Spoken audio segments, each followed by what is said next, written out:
Hey everybody, are you ready for me to share my birthday book haul with you? I went a little crazy and I cannot wait to tell you about all these books, so let's get started.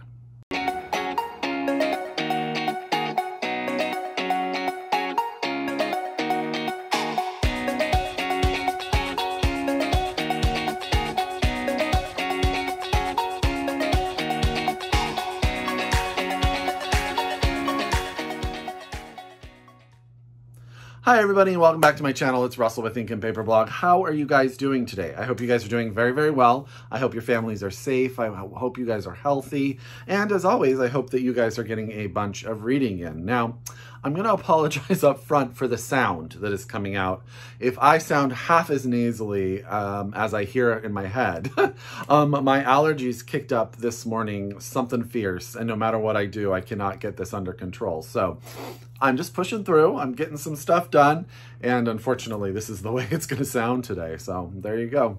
As you guys know, if you followed my channel for the last few years, my birthday is a time where I really allow myself to just spoil myself with books. I get a lot of book gift certificates, as all of us book readers do when birthdays and holidays come around.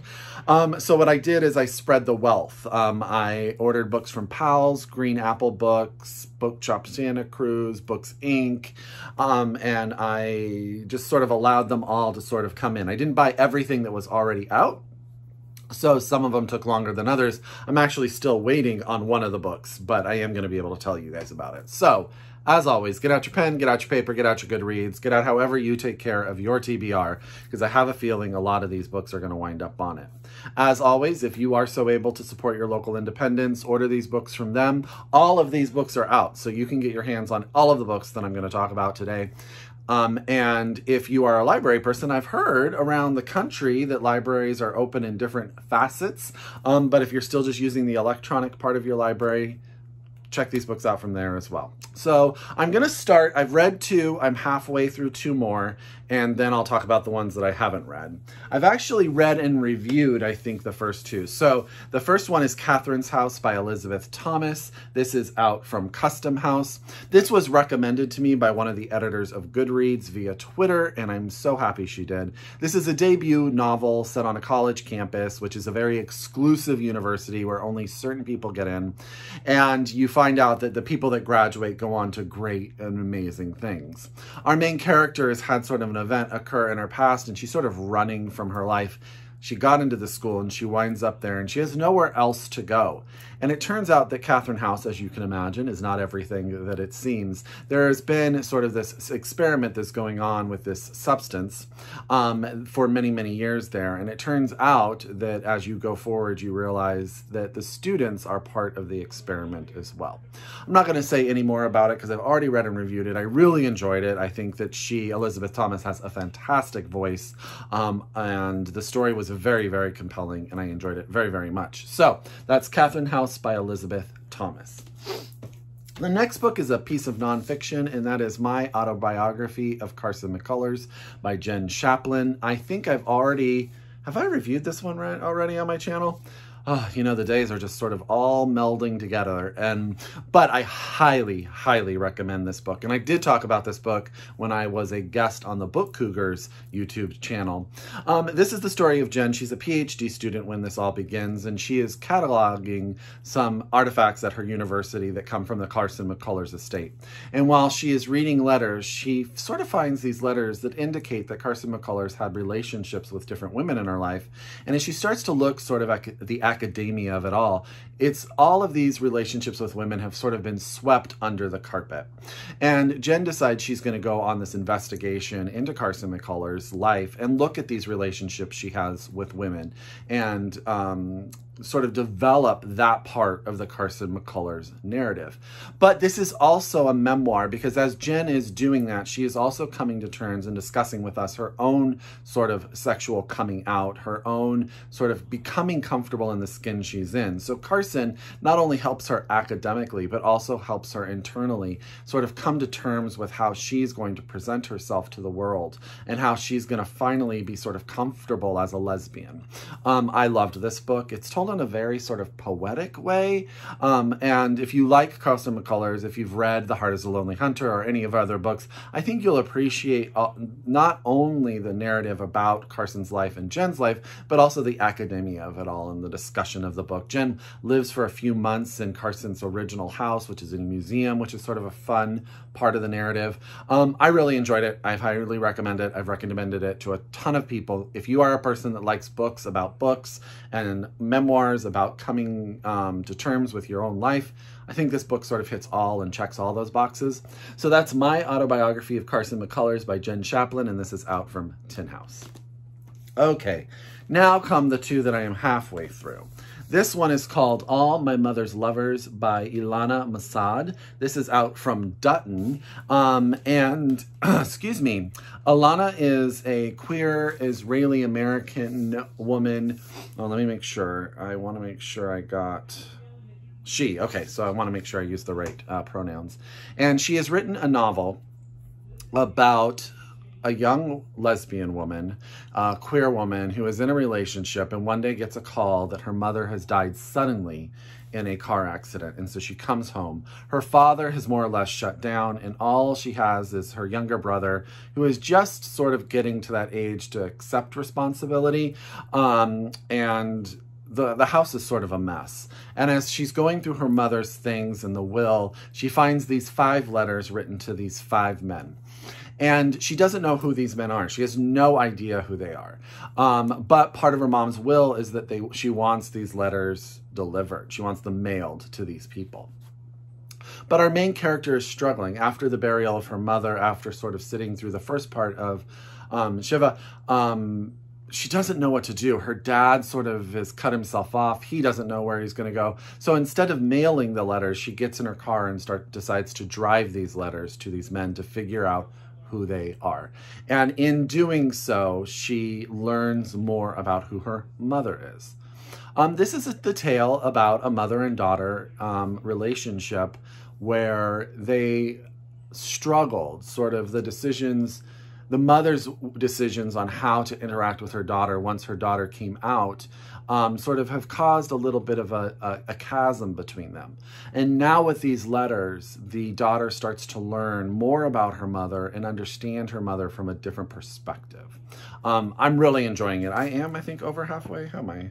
I'm 100 pages in, so not quite halfway, but really loving it. And that's All My Mother's Lovers by Alana Mossad, out from Dutton. Really enjoying that.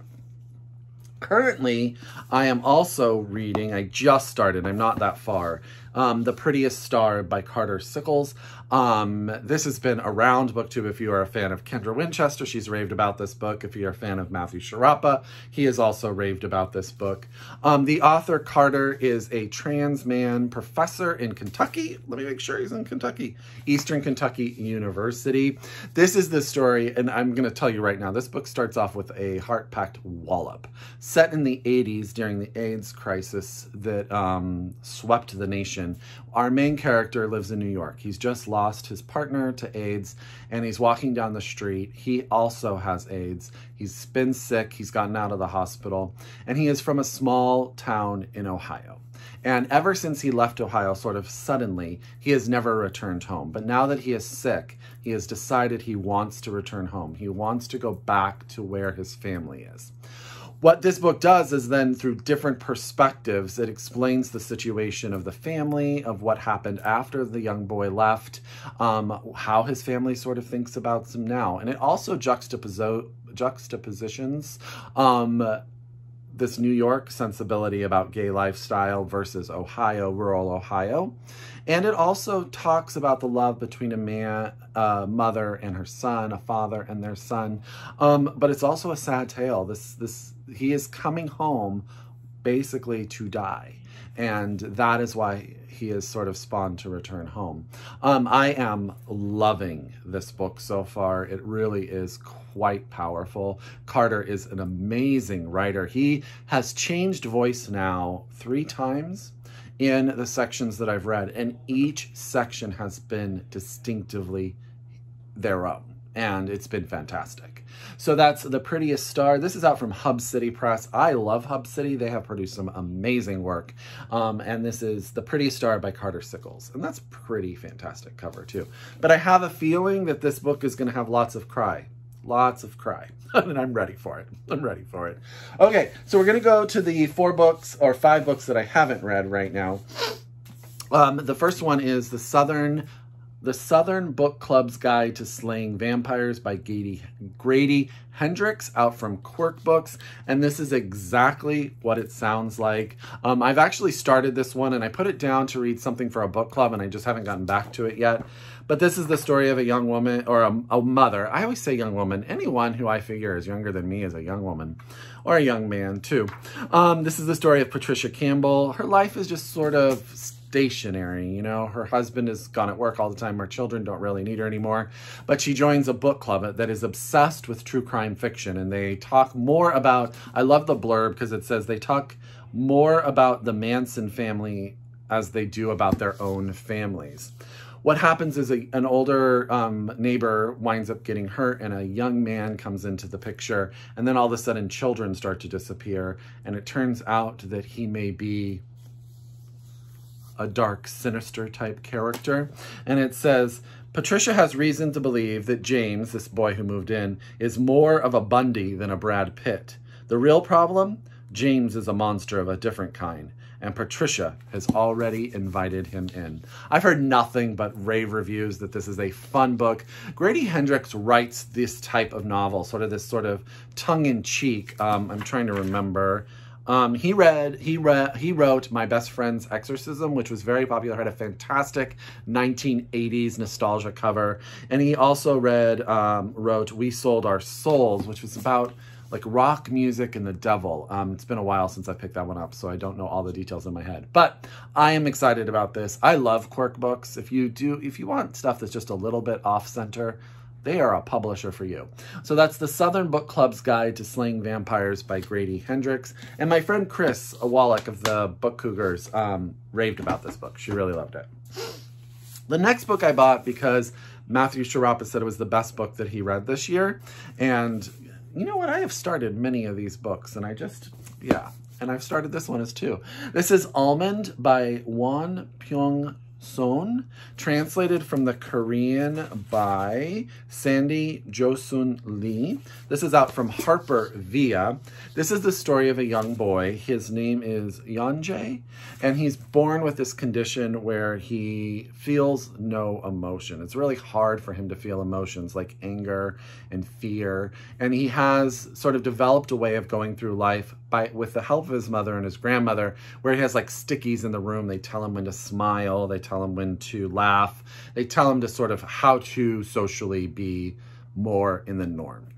But unfortunately, a huge tragedy occurs. We learn about it in the very first few pages. An accident happens and his mother and his grandmother pass, and his life becomes very, very different. And it says that after a shocking act of violence shatters his world, leaving him alone and on his own, struggling to cope with his loss, he retreats into silent isolation until troubled teenager Gon arrives at a school and they develop a surprising bond. As Yeonjae begins to open his life to new people, including a girl at school, something slowly changes inside him. And when Gon suddenly finds his life at risk, Yeonjae will have the chance to step outside of every comfort zone he has created and perhaps become the hero of his own story.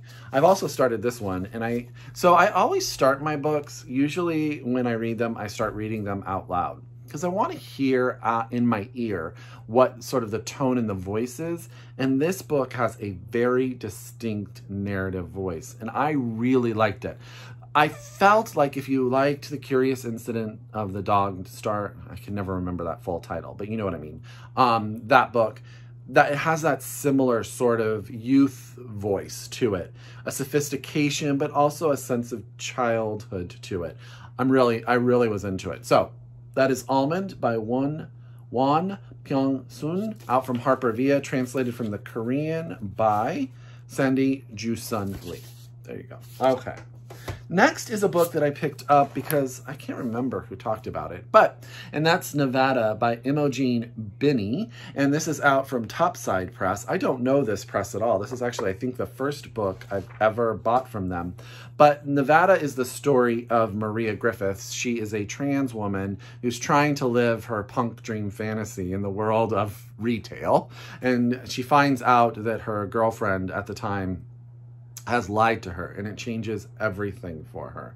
And she starts on sort of this journey, this journey of self-discovery after she finds out that her girlfriend has cheated on her. So I'm super excited. I haven't read a lot of narratives from a trans woman's perspective, so I'm really interested to see how that works. And I've heard that this book does a really nice job of being like a very compelling, I want to say Bildungsroman, but I don't know that it's exactly sort of that sort of story, but that's sort of the feel for me. And I've heard great things about it. So that's Nevada by Imogen Binnie, out from Topside Press. And this cover is kind of fun. Kind of fun, don't you think? And this is just like a cute little book. I don't know why. I've never heard of Topside Press. I clearly need to look into them some more. Okay. The next book was recommended to me by my friend Ann Kingman, who works for Random House, and she said that this was a book that she wanted to champion, and in this current sort of world that we live in, she's worried that the author isn't going to get the exposure. So when she talked about the book, I thought, well, it sounds fantastic, and if I can get a few more people on my channel to read it, then I should buy it. And that's Sea Wife by Amity, Gaige, and this is out now from Knopf. This is the story of a family that is going through life. Life is what it is. It's not exactly the way they want it to be. And then one day the husband decides he wants to build a boat and sail around the world. And this family flies to Panama, gets on the boat, sails around the world. Their debt, their problems are sort of all over them, but there's a lot of stuff that they're experiencing as a family on the boat that is making it all worthwhile. And I think it's told in two narratives. It's told one from the first person perspective of the wife as she goes through all of this. And then it's interspersed with the husband's captain journal, which gives you a different perspective on the experience that you've already read about, which I think sounds really interesting. I like this idea of a family because their children are young. I think they're like 7 and 2. I'm not mistaken, 7 and 2, which that's quite an adventure to decide to get on a boat with a 7-year-old, a 2-year-old, nowhere to go, and just sail around the world. I think that there's a lot to be said to that. So I'm excited about this one. My friend Ann has never led me astray. So that is Sea Wife by Amity Gaige, out now from Knopf. And it's blurred by Laura Groff, Jennifer Egan, Claire Masad, Amy Bloom, and Adam Haslett. So that's quite a little star-studded blurb list. So, Sea Wife, Amity Gaige. Last but not least is the book that I'm still waiting on. I ordered it and it's coming as a signed copy, and that's A Burning by Megha Majumdar. And this is out now from Knopf. You can get your hands on it as it's well. This book has received fantastic reviews. Fantastic reviews.